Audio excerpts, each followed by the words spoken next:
Hey everybody, this is Ellen Weatherford. And Christian Weatherford. And we're here with Just the Zoo of Us, your favorite animal review podcast. What you laughing about, Ellen? I'm laughing at the fact that we just spent 5 minutes watching the dog do that thing where she's using her nose to try to make a comfy nest in the blankets, and she wouldn't stop for like 5 minutes. It's the equivalent of watching someone turn a USB cable over about 25 times. Bless this dog. This is your favorite animal review podcast where we rate and review your favorite animal species out of 10 in the categories of effectiveness, ingenuity, and aesthetics. Puppy, you're not on this one, but you're on thin ice. You're next on the chopping block. Domestic dog.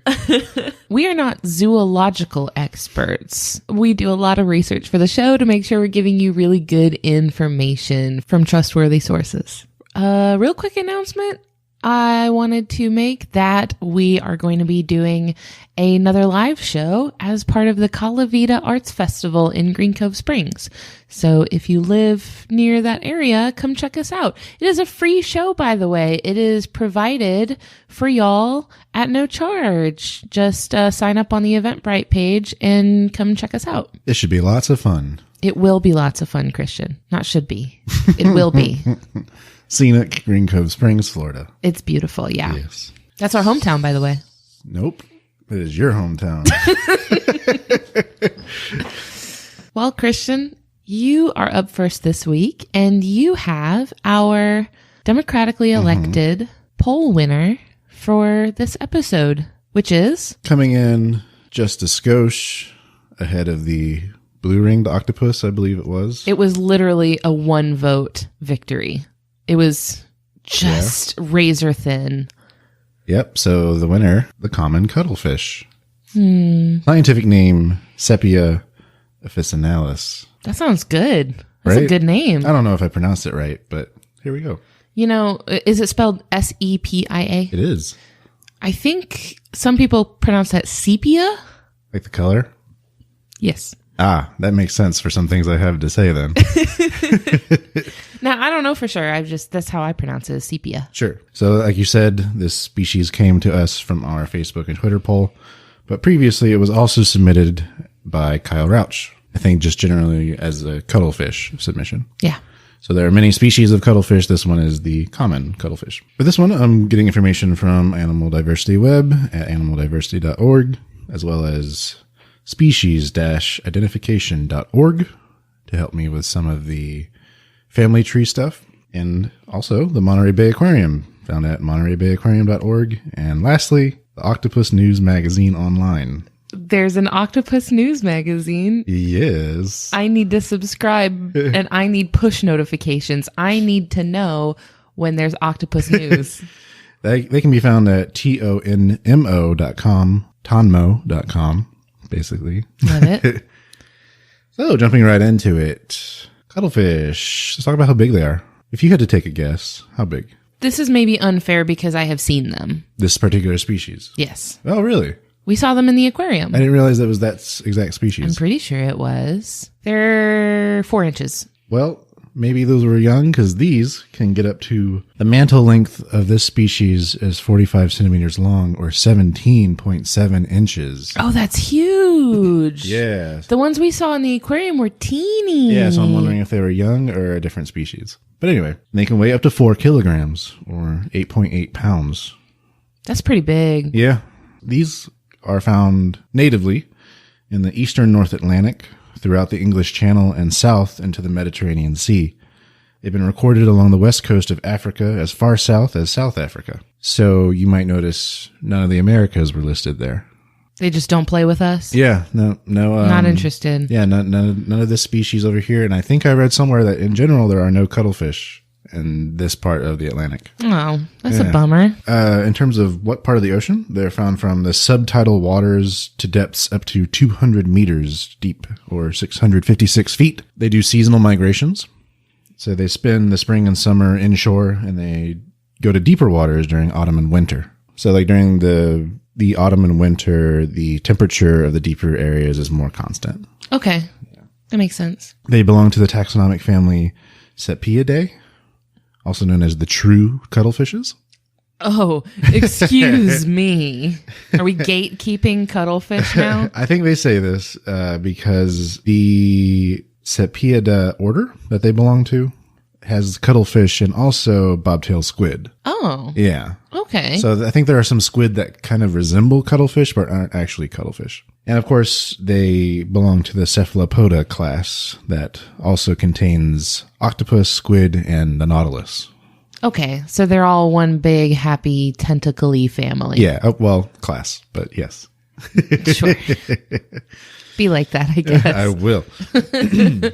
So jumping right into our classification system, starting with effectiveness, this is physical traits. How good are they with those type of things? I had to deliberate a little bit on this one. As you should, to be fair. And honestly, it was basically trying to decide between almost perfect and perfect. What?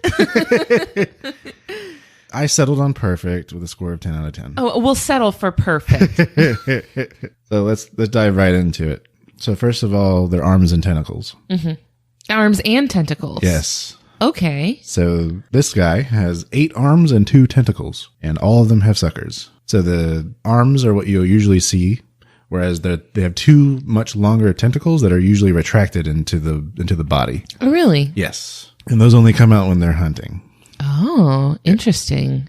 I'll talk a little bit more about that in the next category. Sure. But to talk about those real quick, so I mentioned they are stored inside the body or the mantle. They're almost spring-loaded. So when they do use them, they shoot forward very quickly. Oh my gosh. Yes. Wow. So that comes in useful.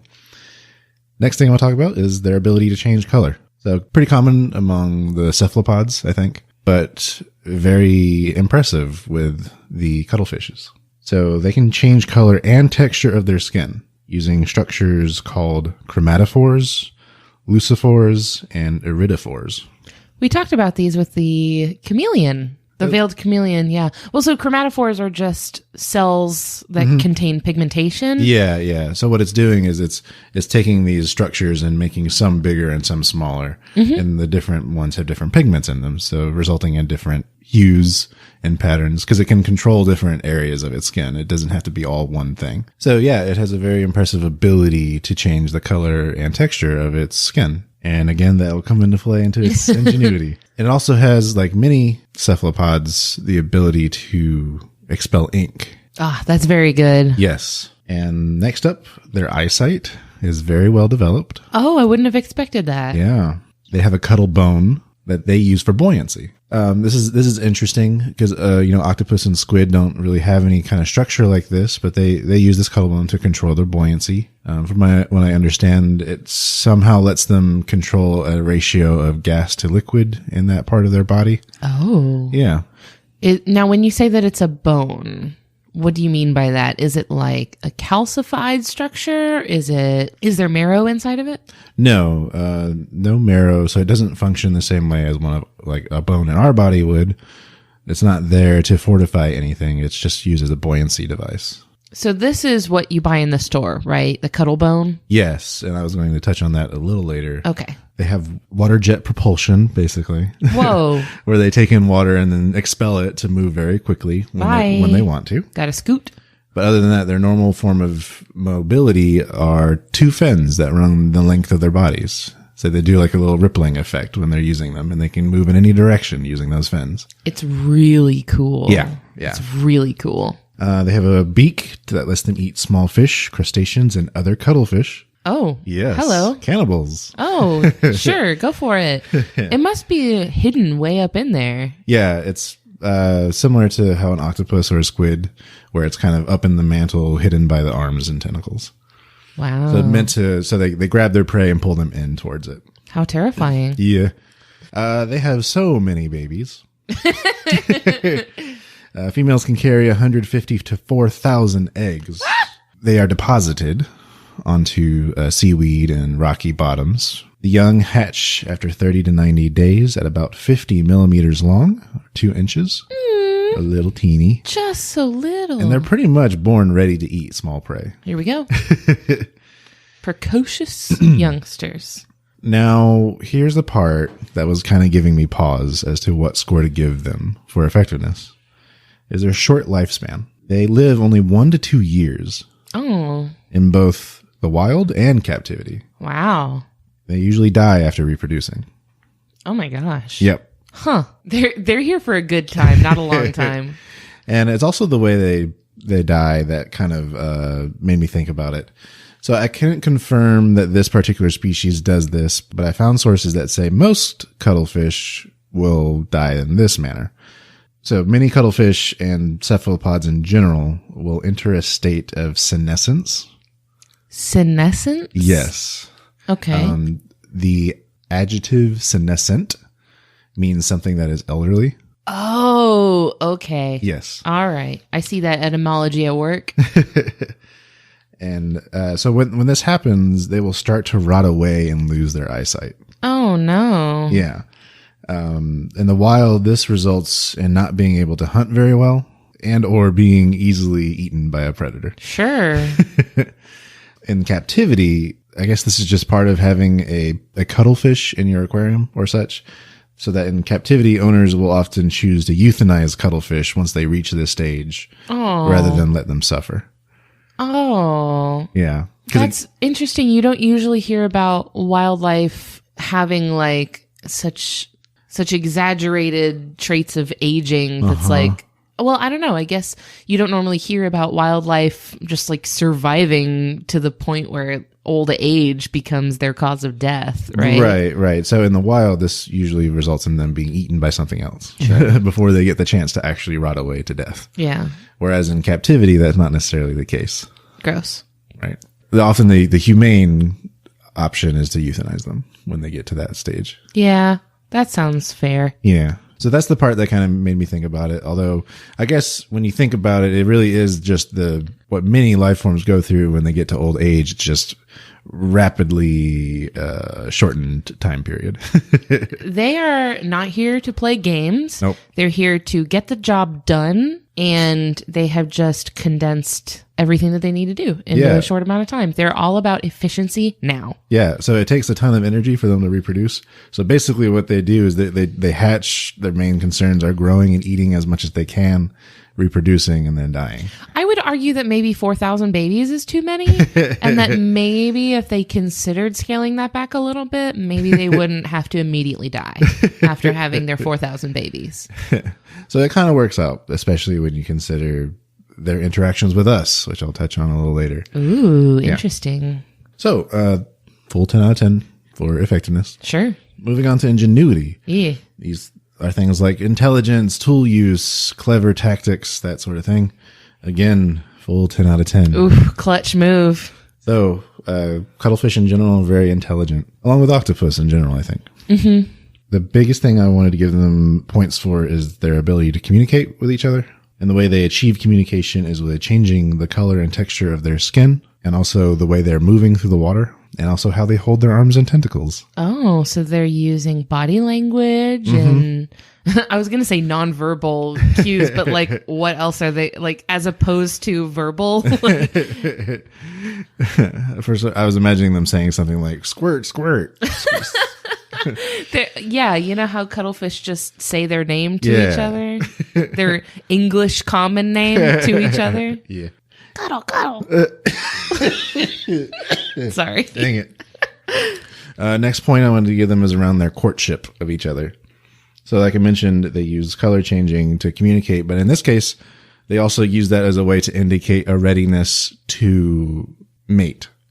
Aww. Yeah. So males and females will have different colors and textures to use to indicate that. They're getting all gussied up. Right. They're getting dolled up for a night out on the town. So yeah, that's the courtship, but then they also kind of have to compete. I think the case is usually there are more males than there are females. So the males have to kind of not really duke it out. They're usually just intimidating each other. So it's usually the biggest one wins. Sure. And then they have to practice something called mate guarding. This is mine. So I won't go into the dirty details, but because of the way they reproduce, after they are done reproducing, it is possible for another male to come along and mess that up. Oh, I see. I see where you're going. Yes. So after they're done reproducing, that they will continue to guard that mate. to make sure it takes, basically. Wow. Huh. Yeah. Have you seen the video of the cuttlefish? It's a large male cuttlefish who is guarding his female mate. Mm-hmm. Do you know where I'm going with this? Have you seen this? I've seen this story, and I meant to look it up to see if it was this species. So I'm going to do that right now, if you don't mind. Well, while you're looking that up, the large male cuttlefish is guarding his female cuttlefish, and a smaller male cuttlefish sees this going on and decides that he wants to go for a more stealthy, more deception-based tactic to steal the mate. So he actually shrinks himself, like he like pulls his tentacles and fins inward to make himself smaller, and he changes the color of his body and changes the way he moves to look like a female, so that the larger male sees him, thinks he's a female, and is like, okay, you're cool, you can come hang out, and lets the male like into his little, it's like right underneath him, right? It's like under his body. So the smaller male comes in disguised as a female, gets underneath the larger male, and then once he's under there with the female, then he's like, psst, hey, I'm actually a male. And, you know, like assumes the male form again. And the female is like, ooh, you're real clever. And she mates with him. Yeah, yeah. And they talked about how the female is just as willing to go along with one of these males that has used disguise, because that's just, she's just as likely to be like, ooh, you seem smart. I want to have smart cuttlefish babies. Yeah. So she'll mate with both of them because they've both had sort of an interesting, successful mating strategy, right? Like one of them is just big and strong. So maybe like either way, the babies are either going to be big and strong or they're going to be really smart. Right. So she's like, this is a win-win. I'm going to mate with both of them. Yeah, yeah. It's really, really cool. That kind of goes along with their intelligence factor. So speaking of eggs, once the eggs are deposited, they'll do a thing where they use their ink and disguise them. Disguise the Yes, eggs? to camouflage them. What? Yeah. I've never heard this before. So they'll look like little grapes, actually. Oh, I love that. Right? I've never heard that before in my life, but that is the best thing I've ever heard. Yeah. Wow. Now, here's the next interesting part. So it's thought that their eyes are one of the first things to become fully developed while they're in the egg. So it's thought that they can see everything going on outside the egg early on in development. So this is given the thought that they show a preference for prey that they see while in the eggs. Whoa. Yeah. So if they see a lot of crabs and such while they're in the egg, they're going to have a preference for eating crabs. I guess because it's just something that they've become familiar with, like they've like imprinted on. Right. Wow. Mm-hmm. That's really neat. Yeah, for sure. And then something that I like to always talk about is them being an ambush predator. Yes. So I kind of hinted at this earlier. So what they do is they use their color changing ability to camouflage themselves. They'll get close to their prey and they'll shoot out those long tentacles to grab them and pull them in. It's really, really fast. This is surprisingly similar to the chameleon in a lot of ways. Yeah, yeah. I'm seeing way more parallels between the cuttlefish and the chameleon than I think I expected. And another thing I've kind of seen on documentaries is I think some cuttlefish will use their color changing to hypnotize prey, right? Yes, I have seen this. This is really cool. Like they're not just changing their whole body to one color, but they're changing their body to be black and white striped. Yes. And then the stripes move down the body in a sort of like a wave pattern. Yeah. And the prey like stares at it and can't quite parse what it's looking at. And it gets really, really confused. And then it just completely freezes. Right. And they just stand still and stare at the cuttlefish. Like they just can't look away. Yeah. It's very creepy and weird, but it is also super cool. Yeah. So they're able to do that because of the fine control they have over that changing color, but also with how fast they can do it. Yeah, that is insane too, because even with something like the chameleon, you know, they don't have the ability to change just one part of their body, right? It's like, it's a response that the whole body has, and they can't do it quickly, right? It takes like a couple minutes for the whole body to change the color. But so like for the cuttlefish to be able to just have like very, very precise control over those like this entire network of cells over their whole body. It's just crazy to watch. And that they know that they can trick their prey like that, right? Yeah. They have to know how the mind of their prey works. So like they're using mental manipulation. I love it. Yeah, there's some smarties out there. Oh yeah, definitely. And then finally, the ability to ink escape. There you go. So they'll, of course, like many animals like this, they'll expel a bunch of ink into the water to confuse the potential predators for them to get away. Smoke bomb. Basically, yeah. Now, on to our last category, aesthetics. Again, a full 10 out of 10. Oh, it's aesthetics. a perfect score. Yeah. Oh, it's been a while, hasn't it? Yeah, I think I felt like this one deserved it. It joins the ranks of the Jaguar. It's up in the Hall of Fame now. Yes. Way to go, Cuttlefish. You did it. So my first thing on aesthetics, of course, is color. So they're generally a mottled black or brown color. However, the adults during breeding season, their dorsal surface of the mantle is a zebra stripe pattern. Love that. Yeah. That's so good. And like we mentioned, they can change into other colors as well. And of course, they can do it very quickly to create flashing stripes and pattern effects. My next thing on their aesthetics is their eyes. They're like goat's eyes. They're better. Because their pupils are W-shaped. Ooh.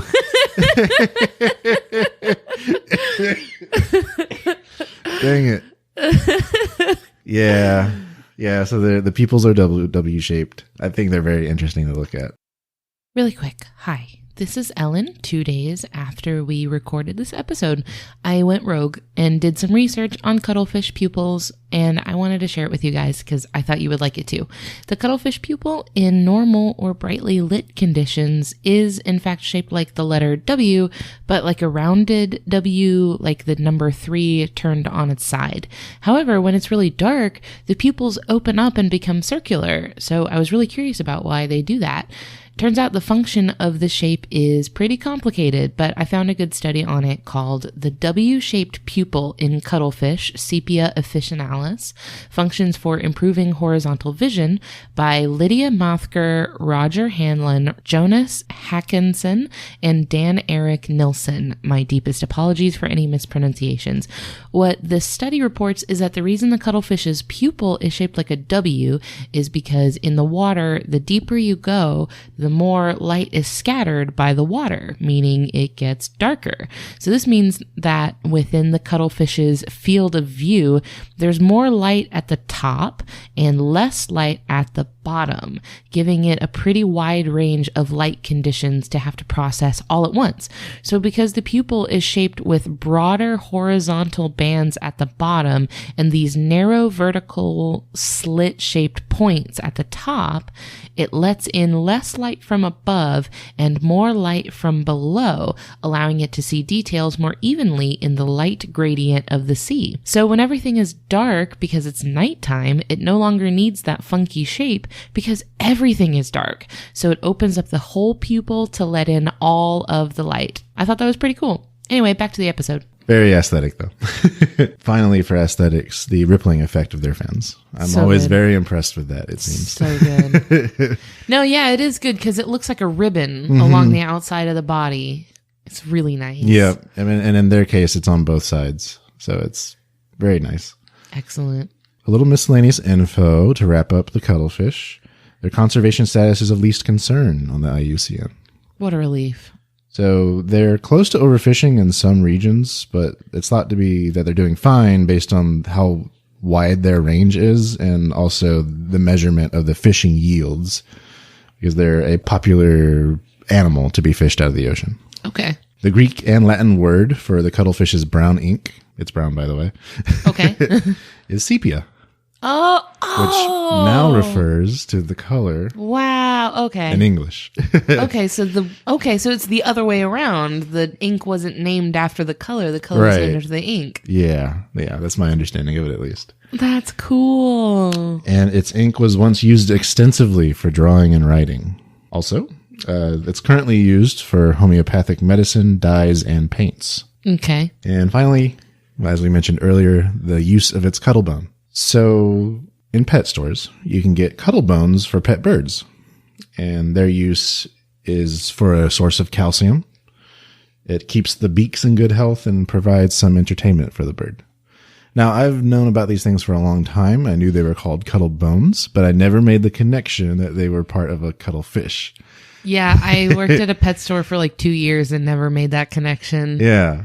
I guess because I assumed that the cuttlefish being an invertebrate, I assumed that it just had no bones in its whole body. Right. So like the word bone didn't trigger any sort of association for me for the cuttlefish. Yeah. It's very bizarre that I never thought about it. But also, like, it was one of those things that they were so commonplace that I never gave the name two thoughts, right? Like, I never even stopped to think about, I wonder why they call it this. It was just, like, such a common thing. You know, like, you don't sit there and think, I wonder why they call this a pencil. You know, like, it's just such a common thing that you don't really think about it. But yeah, keeping the birds supplied with cuttlebones was really important. So we saw cuttlefish. You must not remember this, but we saw cuttlefish years ago, like a really long time ago. And I probably still have a video of it on my Facebook because I remember being so... I myself was hypnotized by them because of the ripply fins like you talked about, and how it's really interesting because when you're at the aquarium, you're going through and you're seeing all the fish that are swimming around. But what seems really interesting about the cuttlefish to me was how they stay completely stationary in the water. Not like other fish that are kind of constantly moving. They're like levitating and staying in just one place. In the water. And they're doing it with those fins, right? So the fins are rippling and they look like they should be moving, but they're just staying in one spot. And so what I really enjoyed was that I walked up to go look at them and I was staring very intently at them. And one of them was looking back at me. And I kind of moved like a couple feet over and it turned to follow me. Ooh. It was watching me. It was very intently staying completely still, watching me and following me. I also do this sometimes. But you don't get interaction like that with other fish, right? Right. Like, well, I mean, they're not a fish, but you don't get interaction like that with other animals at the aquarium, I find usually because, you know, they're just not that interested in you, right? But this one seemed really genuinely curious about what was going on outside of the tank. And that was, I guess that speaks a lot to how you talk about they have really good eyesight, right? Like they can see you outside of the tank and they're also really smart. So they're wondering what you're doing and they're like, what is this? Right. I was just very delighted by the way that they seemed fascinated by, they seemed as fascinated by me as I was by them. Yeah. No, I do remember them. It's just, I also remember them being very small. Yeah.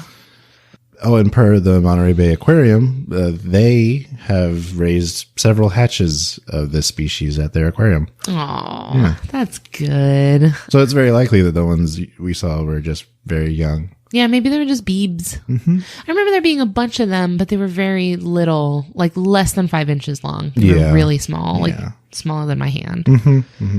Oh, how good. Now I hope that we get to see some more with like a deeper appreciation for, because I knew about them. Like I knew about them in the sense that I knew what they were and I knew that they were kind of squid-like and that was it. Sure. Like I didn't know all this other cool stuff that they were capable of. Yeah, they're very interesting. And I think it also adds another kind of level of wonder. Yeah. When, you know, we would have to cross the entire Atlantic Ocean to see these things otherwise, like outside of captivity. Yeah. I think that a lot of people assume that invertebrates are not smart because their nervous system hasn't developed the same way that vertebrates have, you know? So I think a lot of people assume that invertebrates are not as intellectually capable as vertebrates, but you've got different types of octopus and cephalopods that are actually really, really smart. Oh, yeah. So it seems so otherworldly, right? They seem like aliens that have come from space to show us the way. Yeah. So very capable, very smart, very cute. That checks all of our boxes. That meets all of our criteria. Great job, babe. Thank you. You're welcome. For this week's episode, we would really like to thank our patrons on Patreon for helping us make this show possible and helping us grow. This week, we'd like to thank Ashley Tucker, Brianna Feinberg, Jacob Jones, Christina Sanders, Megan Clark, and the Jungle Gym Queen. Thanks, y'all. Thank you, everyone. All right. So that was my perfect mollusk. What do you got, baby? I have a less perfect mollusk. Womp womp. I have this week, for your listening pleasure, the giant African land snail. All right. Often abbreviated to gals. Often? Yeah.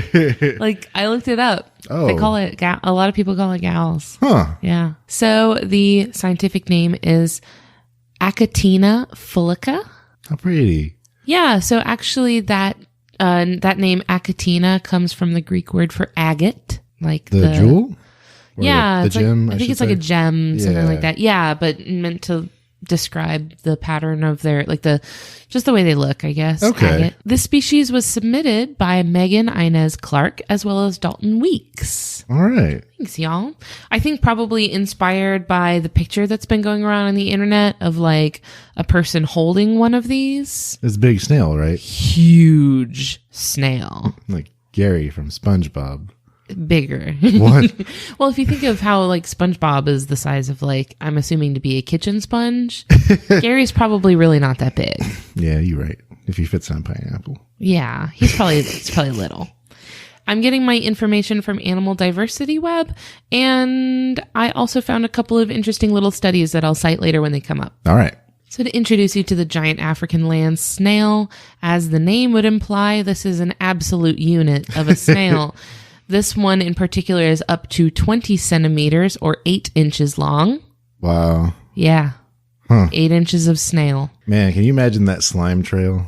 It's so much. It's so much gunk.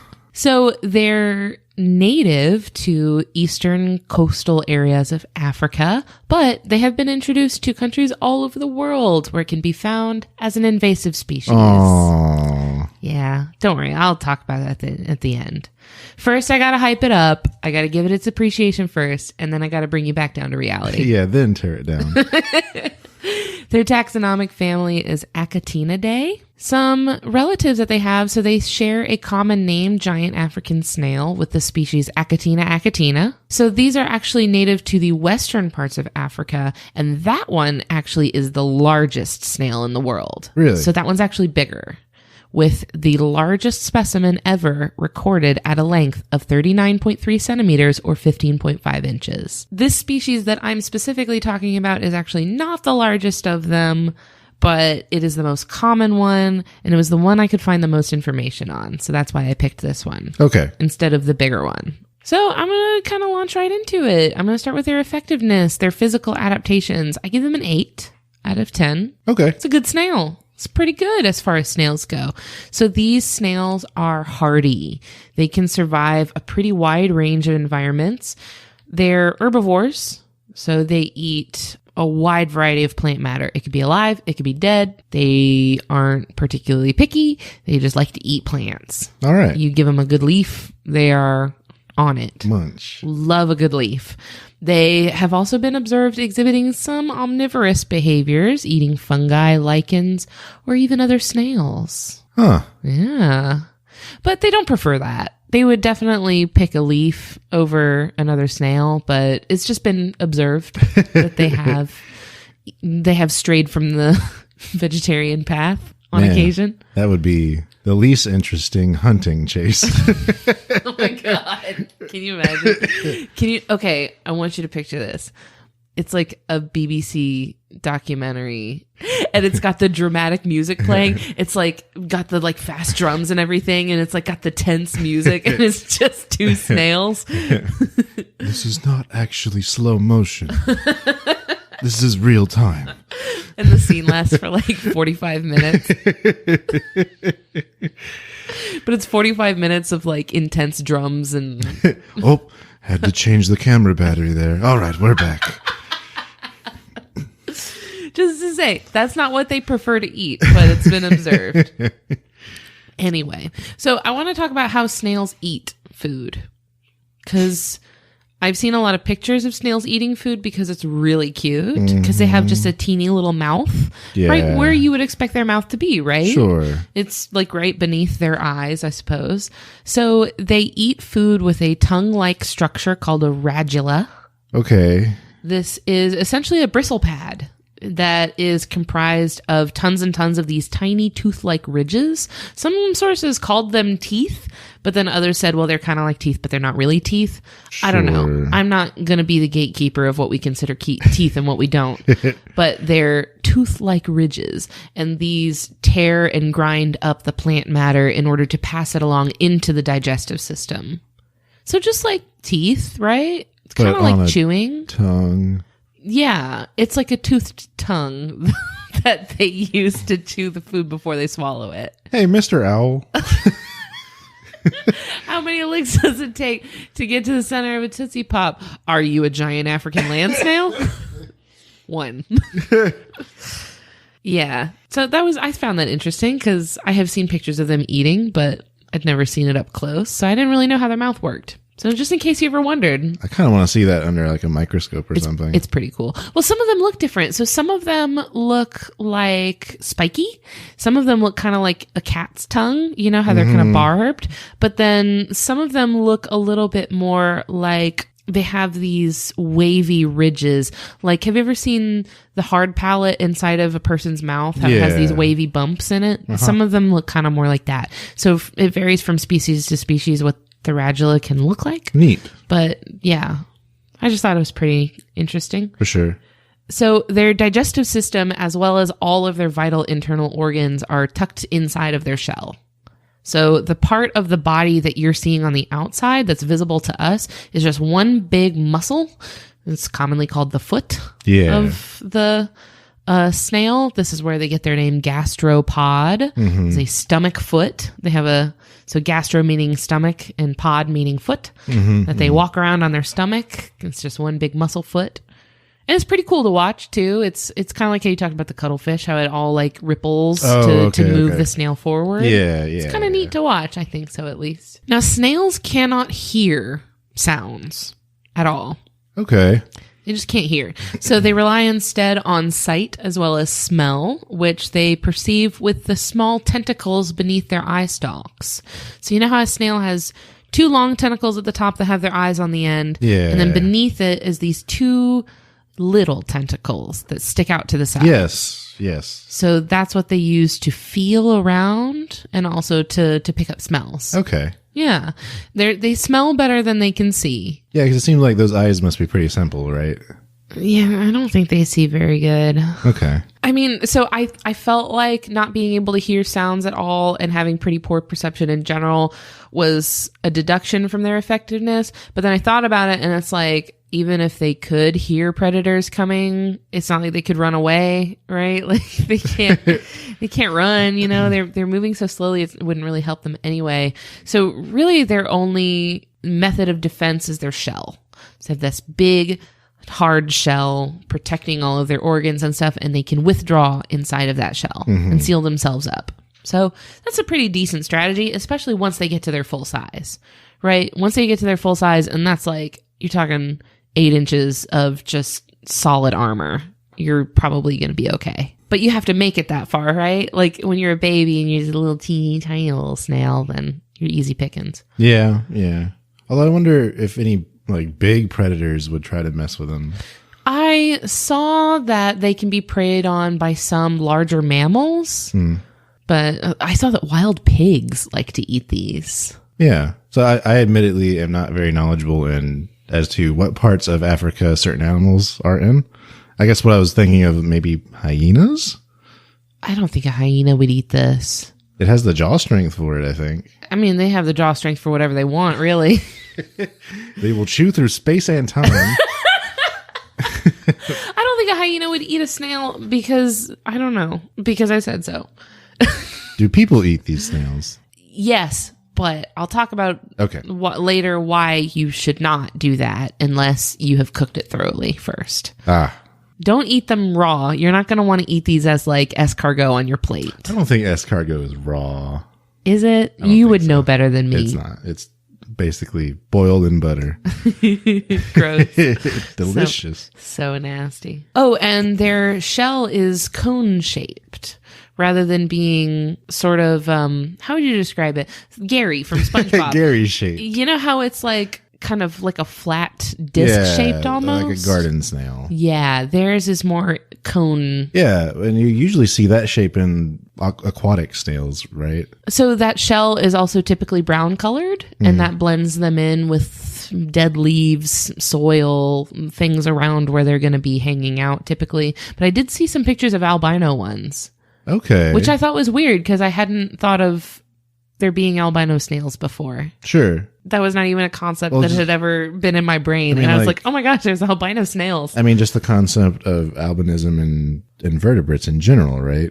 This is surprising to me. I was like, I had never put those two concepts together in my brain. But okay, yeah, I saw pictures of albino snails. I thought that was cool. So the thick, slimy mucus that they secrete is important because it allows them to move over rough and jagged surfaces like tree bark or something like that, or rocks without damaging their soft underbelly. Oh. So that mucus is really thick and it fills in gaps and reduces friction. Huh. Yeah. It's like a protective measure that they use. That's cool. Yeah, I thought that was neat. So like all other land snails, giant African snails are not individually male or female. Really? Each snail has both male and female organs. Okay. But they cannot fertilize their own eggs. So they still have to mate with another snail.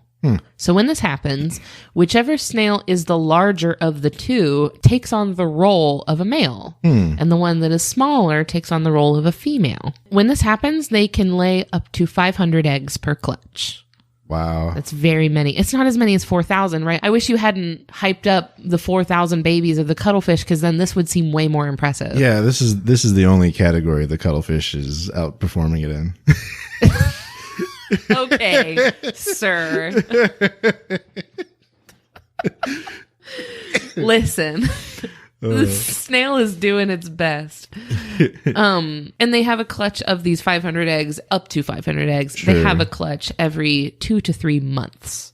Wow. So this is actually one category that they kind of have on the cuttlefish, right? Other than just the one and done of the cuttlefish, they're having a ton of babies. So that's their effectiveness. They're pretty good snails. For ingenuity, I'm actually giving this one a 6 out of 10. Okay. Which I don't think I expected. I expected it to be like a 1 or a 2 because it's a snail. But then I had to confront my own biases. So these snails are nocturnal. They hide from heat and predators during the day by burying themselves in the soil. So they'll actually dig underground and completely bury it into the ground and hide until nighttime. Interesting. So when temperatures get too cold, they can enter this slowed down state called estivation, where they seal themselves up with mucus inside of their shell and basically take a great big nap to conserve energy until temperatures increase back into a preferable range for them.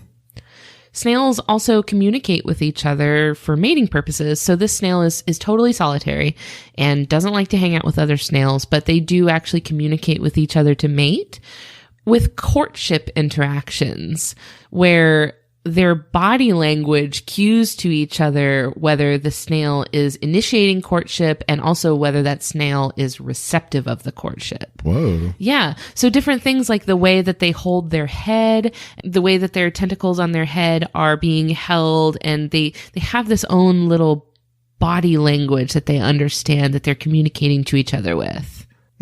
Yeah, I didn't expect that level of like interaction between them. And they are selective, right? Like they won't just mate with whatever snail comes their way.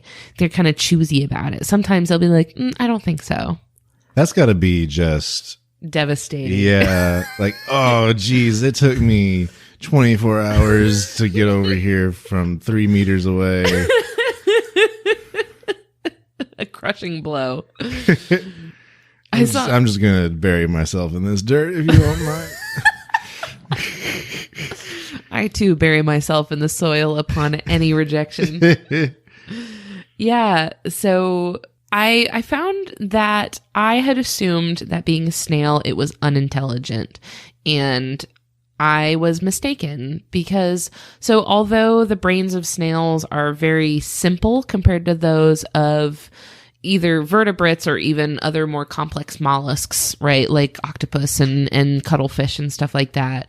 Their brains are very simple. They have very few neurons. Sure. But there have been studies investigating the learning and memory capacity of snails. And they've actually been shown to be capable of associative learning. Okay. Yeah, so I found two in particular that I thought were really interesting.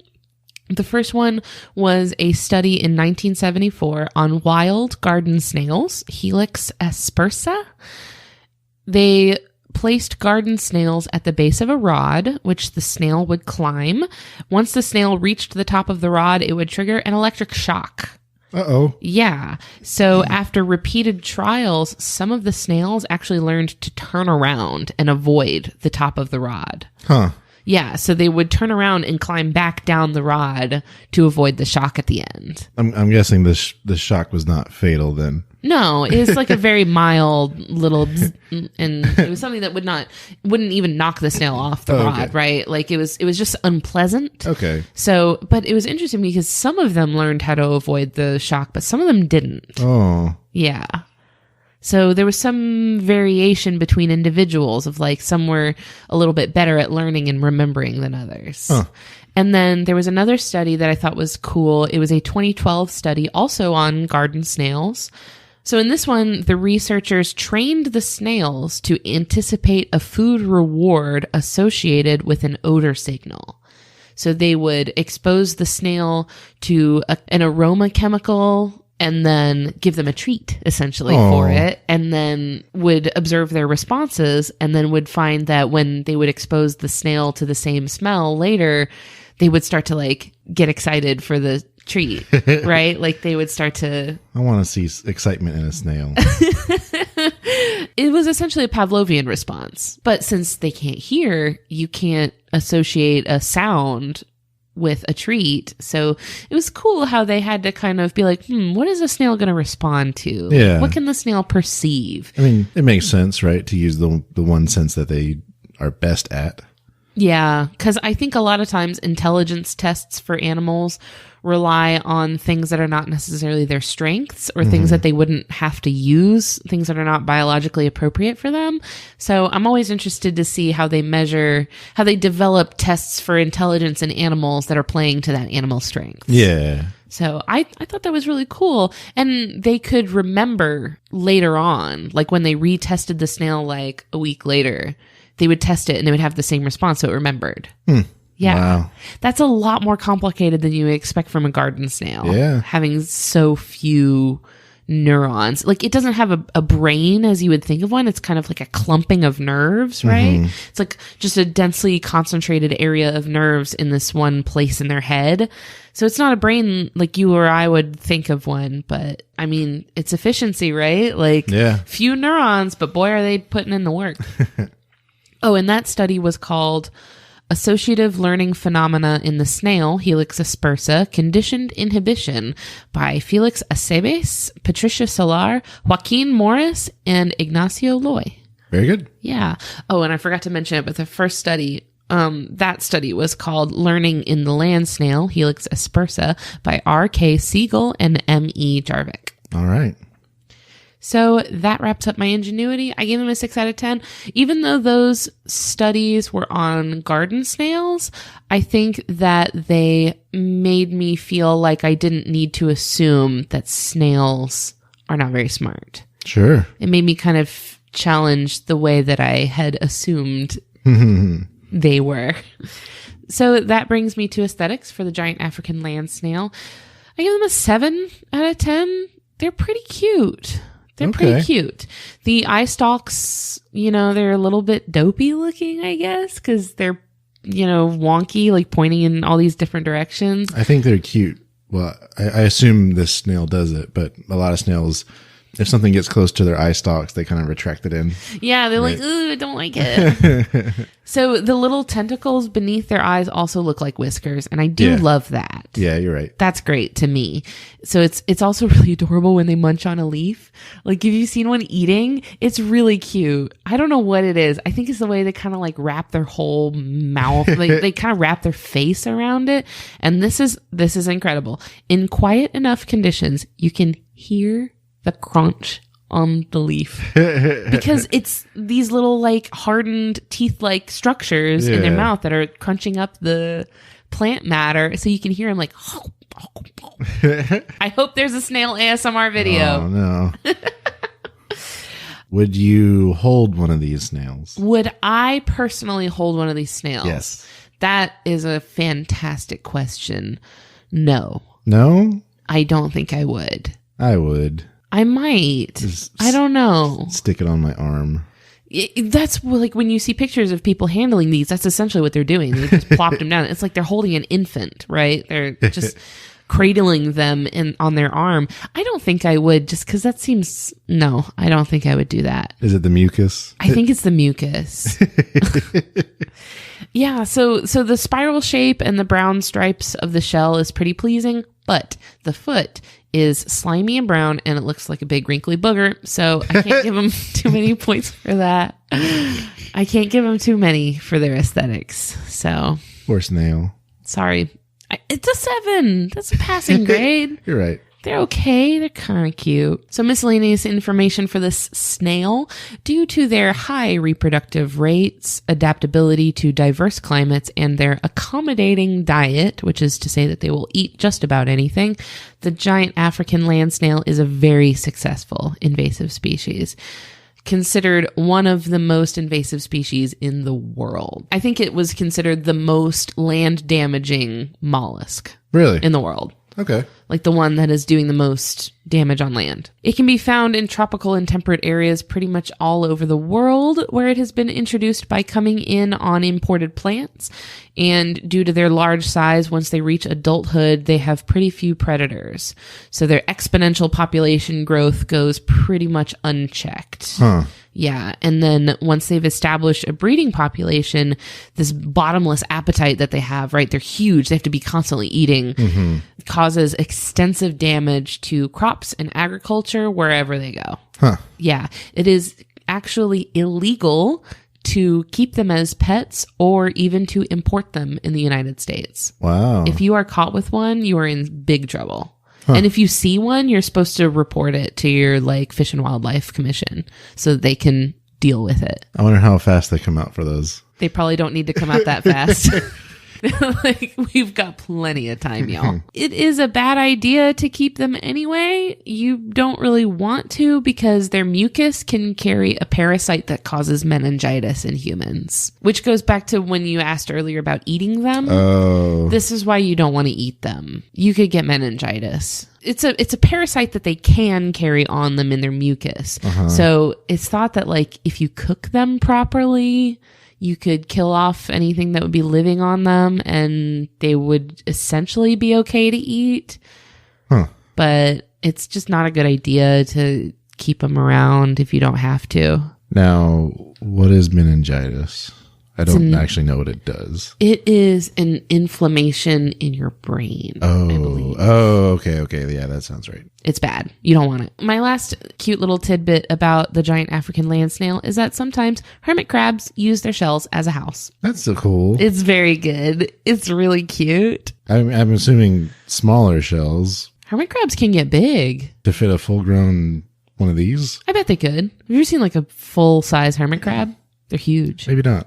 They can get to like the size of a basketball. Whoa. Yeah, they're really cool. So that's the giant African land snail, the clearly inferior mollusk. You brought such heat during the first segment. It really made my snail look like garbage. No. Our fans brought the heat. I thought we were going to have so much fun. I thought this was going to be evenly matched. I was so sorely mistaken. I have a couple of audience responses I'd like to share. Okay. It's been 40,000 years since we did audience responses, and I have 2. First one was shared by Julie Gilson, in response to our episode about the European eel. Julie said, first of all, before this episode, I had no idea the European eel was a thing. I guess it makes sense that eels live everywhere, but I just never thought of them living in Europe for even part of their lives. Finding out that they had so much historical significance was really interesting, and of course their life cycle is incredible. I ended up looking up a video that explains it visually afterwards to get a better idea of it, to find out that this super fascinating creature that I'd never heard of before was critically endangered was really saddening. I looked up what types of eel are used in sushi, and there are apparently 3 types, with the European eel being one of them. I've decided to stop ordering eel in sushi from now on, partly for conservation efforts, and partly because I don't want to be ingesting cocaine and other drugs accidentally. Because I talked about how sometimes eels get cocaine in them.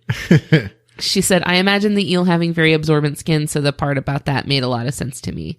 And she also included a list of other endangered species to avoid for anyone who is interested. And that list was from greenpeace.org. And the second response that I wanted to share was from Megan Inez Clark in response to our episode on the desert kangaroo rat. Ooh. Yeah. So Megan said, story time.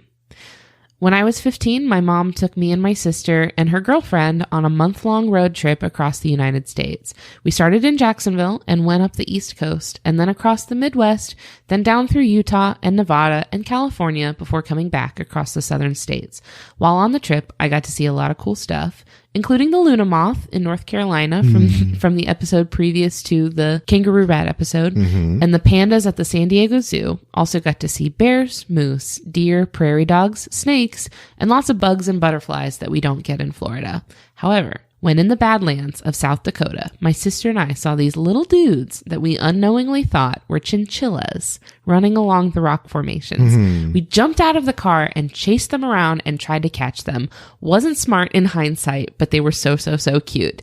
I knew they weren't actually chinchillas because of the internet, but I never knew what they actually were until I listened to the kangaroo rat episode.